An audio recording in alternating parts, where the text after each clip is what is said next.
chuan Park Güell ti chu thleng ve ta lo mai a heta hianin hlauh na ala ni lo dewa ticket leina hmun ni ve thunga helai hian ticket kan lenga chuan ticket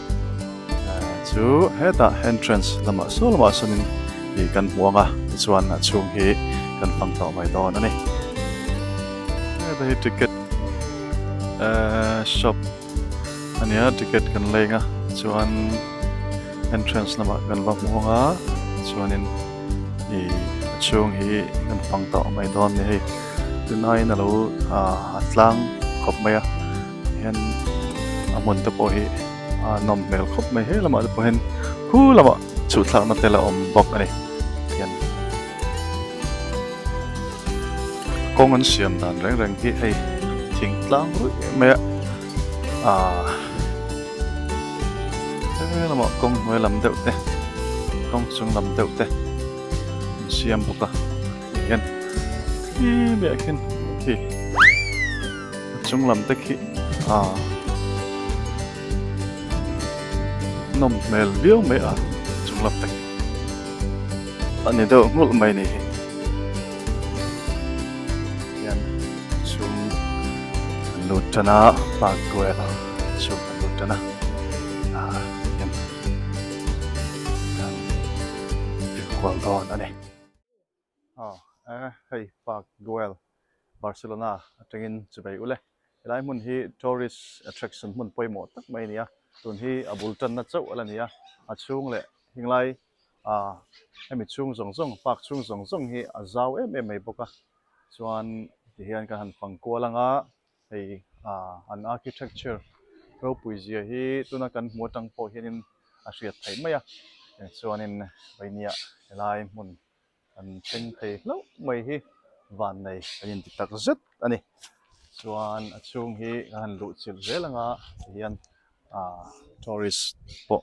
hian mun sang sang tengin an kal khoma hian helai an architectural ropui zia hi kan mu chho zel don ani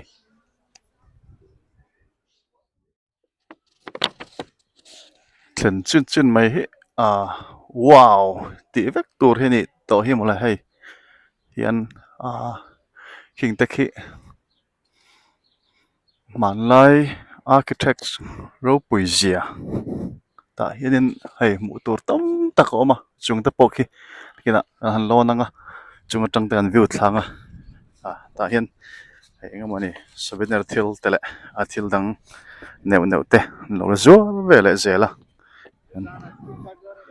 tlang pui thun vai ho hin deuh thina hian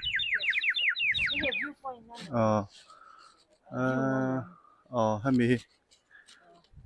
helama hai kan phei don hei kan kalma sadon min yang hemi chung khi tro tang hai kan view thachin don ne hetan lon chhoro le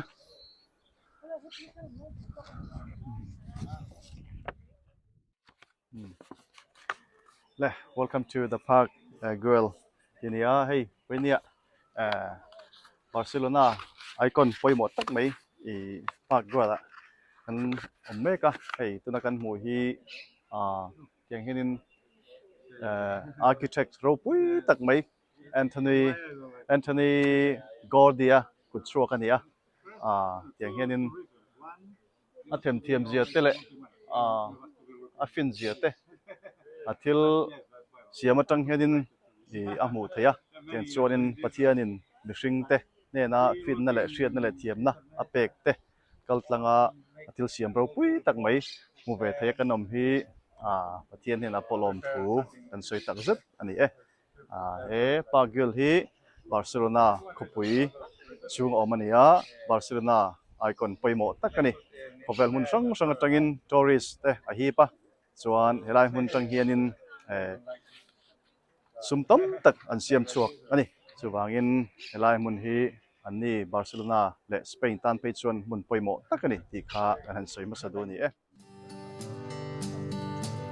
hei chungzol pakhat atang ala kan ya sang ber zol ani lawa hian tatang po hianin Barcelona khawpui chu alang pui dio me so lama te kwan Olympic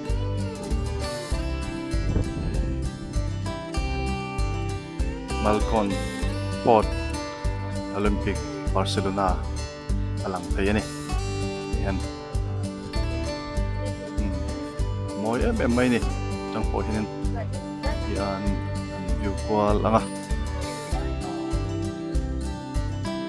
architect Antoni Gaudi thiam zia hian hmuh thei bok ani kalale an model ani hi tenghen maintenance hi an bai em maya kanin pol lo ilo vel tele thing engamon en kol ngai ang chi te tengkhan an en kol ne mem boka pangpar te chuan he lama poin he an lungrem dan shim te hi hmuh nom tham tak zet ani chuan hian lo nanga chung sang zol tang khen khawpuia an thlir thladon ani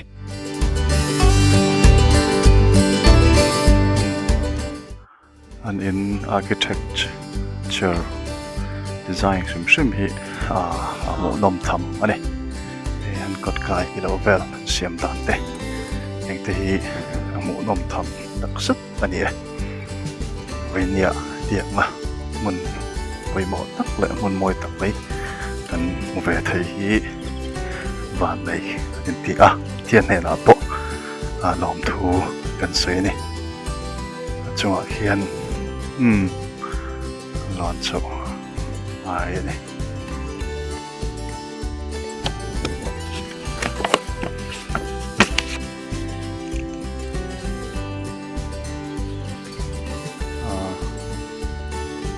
Casa Thliar's house tin an kau boka Thliar's nghe Thliar's nghe chuan kau boka design te hi ropui tak zut ani lama hian khol zili te ala tourist hi tu pakhat ani ala mun Park Güell hei helai mun hi heng thil zong Park Güell lo design tu the architect Ropui Antoni Gaudi-a museum ania Gaudi museum house ti poin kau pokani helai mun hi chun hei khatna kan mong hian mun sang tang hin anan pan khoma yang hen helai mun Park Güell Barcelona hi ming thang em maya khawpuia view na athaboxia moi top ani ber mai hei kalman om sumsen man om tak zet ani teng hian helai mun chuan sang lai holvel tang hian an view ani hei helai mun hian hei vaki hian buan siama vakin tamani hi mo hei an shram maya chuan hei helai mun hi hemi Park Güell low design tu Antoni Gaudi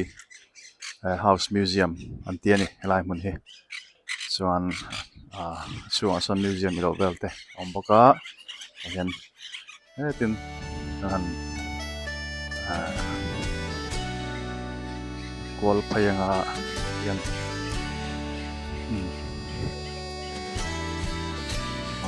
lam hi moi top ani ber mai hian trends omboka hian lai Gaudi house helai mun hi the Greek theater or nature square in ming hi riat la ani hei hianin nin thlaten la video te la kwal na sa chuan hian hetin kan kal thlanga hei tuma salama kan soeng khan maintenance hin nei them em maya lenga ting na kau tla mai turang chi te khan hian soi thiat zung zunga chuan siam tha zung zung bok ani ai mun hi Greek theater in an kau ani moi ropui kan pem le heng te hi ropui te ke so lam po so Barcelona Ropui kam kha lan zela Olympic Malcon Port Olympic Barcelona katang po hen so mi shape lo lang cross nung lam mi so tuna Olympic Port chuni lai mun hi Nature Square emo Greek theater in emo anning hi hriat la ani ei Pathian khawngaihna zarah ei helai hmun Park Güell hantia Barcelona chuanin hmun poimo tak mai ania ti chuan hei tuna kan awm lai tak phei hi chu Greek theater emo Nature Square emo tiang chuan anning hriat lar ania chuan hei kan hnunglam mi te pawh hi han anila an architecture ropui zia kan hmu thei nga king thil in the king design zong zong ki Antoni Gaudi ana tlawh tin na le hriat na zong zong som khoma han vua khom kha ania chuan hei tuna kan huang hianin tam tak a hi pa tourist attraction mun poimo tak mai ni ti kha an soitel dua Barcelona icon pakhat ani tel bok ani hei voinia hian tianga fanna chance thatak mai hun thatak mai Pathian zarah nei thei hi kan hmuhna mit ban mai kan tia Pathian zarah leo ni kan tilo thei lawa tianga big takin architectural thil te chuan culture thil poimo tak tak te mu ve theia kanom hi kan lom tak zuta Pathian hena polom thu kan sei bok ani hei Park Güell atangin chibai an buk non leng chau tuna kan omna lai tak mai hi Greek theater tiania chuan Nature Square ti point a ming hriat lar ni poka ei voinia hian Spanish Catalan architect Ropui tak mai Antoni Gaudi-a Kuthnu Kuthsuak kan hmu theia tiang hian he park hi a hrim hrimin kum sang khat zakua chhovel khan din ani to chu councilin sang zakua le somni paruk chho khanin a honga tiang chon voini thlengin tiang hianin hei tlawh tu tam tak tuna kan muang mai hianin tlawh tu hi kum tin mai hi a singa sang tel anei ni hian ni khata tlawh tur ngot po hi mi engemaw zatin an tlawh tiang hianin Barcelona chuan hmun poimo ber te zinga mi ania icon poimo tak mai ani bok ani chuan aluman hi rin ain an ti to ve thei phian maya tiang pak lu man ringot po hi china po khan kan han leya mi pakhatan cheng som ania kan nu patan euro somni kan pe ani chuanin an ngai to mai po hianin kaini chau lo kha mi tam tak hi an lu dona tiang chuan mi asang tel kha ni khata ti khan an lu tanga chuan an museum hi helama hianin Gaudi museum house museum oma chu ero chu aluman a hran paum lea tiang chuanin aluman ringot a po hianin hemi apak chung maintenance na tur ringot tan po hian na satakin sum hi atling khom don ni ti kha an han soitel du poka chuan hetianga architecture ropui tak tak mai te với nia hian mu ve theihin kanom hi Pathian nena lom thu min soi tam tir tu poimo tak ani si ha kan soi tal don ni lome hei Park Güell atanga lak thlak ania kan huang hianin hei design mawi tak mai ania alo na entrance level po hi mawi em mai hian chuan so mi kan hmuh thei so i Sagrada Familia Roman Catholic biakin khania chuan he lama po hianin hei tuipui kam atang hian zau tak thui tak Barcelona tuipui kam alang thei ani kan hmuh hi kanam na lai tak mai hi Greek theater or nature square theihin an kau ani hian mun sang atangin tlawh tu hi nei hian khawpui te po hi zau tak alang thei ani hian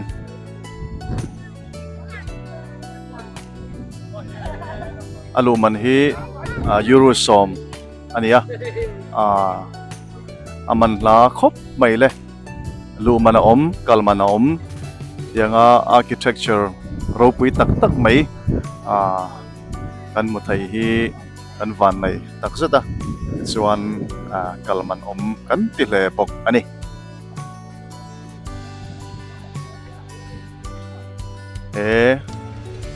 architecture ropui tak siam tu design tu hi Antoni Gaudi ani chuan amun hi sang zakwa chovel khan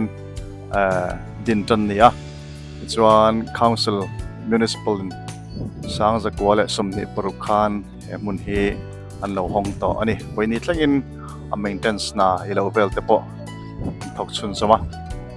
chuan in helai mun hi Barcelona chuan an icon poimo tak tourist attraction mun poimo takani ti kha kan han soi tel do ni kan lo me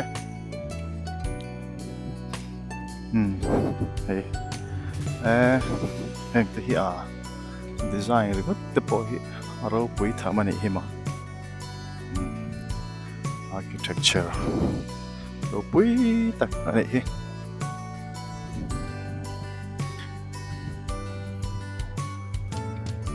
king te ki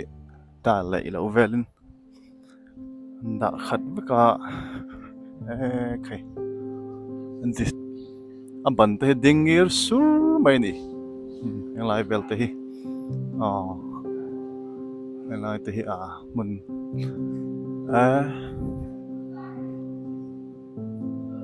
lai dia that tak ani hi china achuma kan din na mun kha khamin noi ban ding do tu ban khani tourist hi kanin lu chua athanan tan lu mek zel poka chan hi an hong mel zel poka khanin mun hianin hi em mai ni tourist guide ne nom poka fighting the python is racing like lamte ani poka ne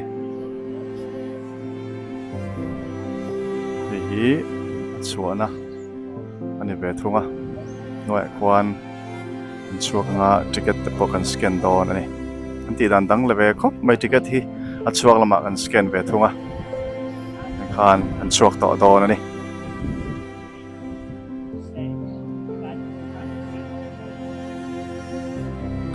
chen te hi chu hei tourist kai tu te nen ho tin an kala chen chu imaltin chen chu chung kwa poin yan kal pokre lam hi lo pon lu thei na mun om ani hi yang mani park boka design shim hi moi top ani hi style lavin design heng te hi history này tắc tur chu ni Right here. Lại bồi mồi lẽ mày. Nowadays, too many mobiles, too many pictures, too many stories. And That's true.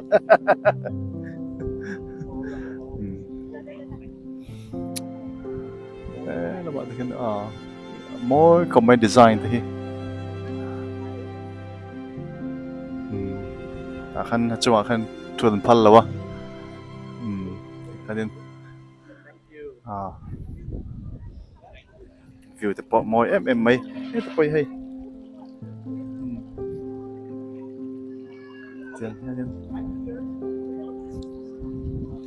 cái ta anh hồi trong in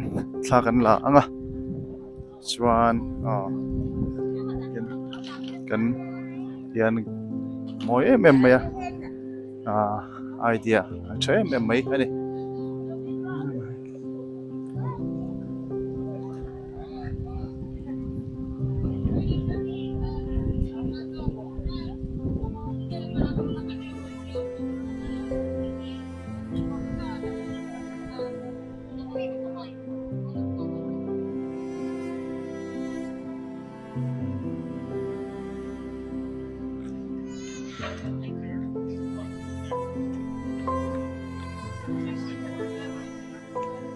architecture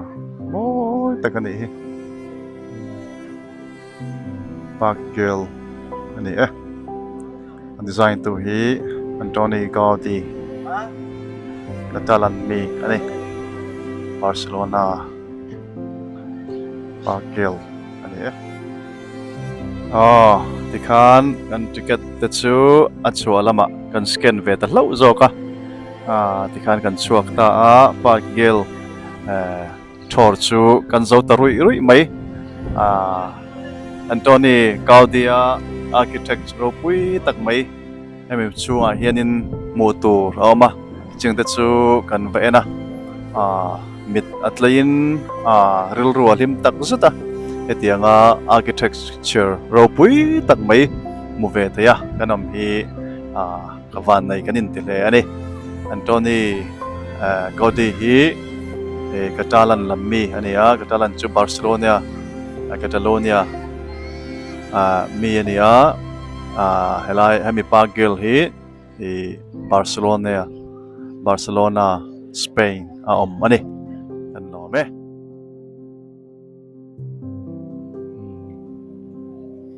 moi le mai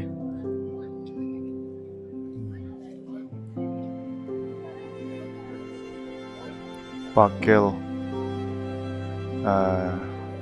entrance gate pui ania mà chu ticket hi hela mai henin balai tir te ya satang sanin lut ta zoka helam hi chuana tan exit tan an mang ta hlauh thungani ticket hi chodona an scan ta hlauh zoka an ti dan tang lam ve khop mai architecture pui tak mai thei ani an lo me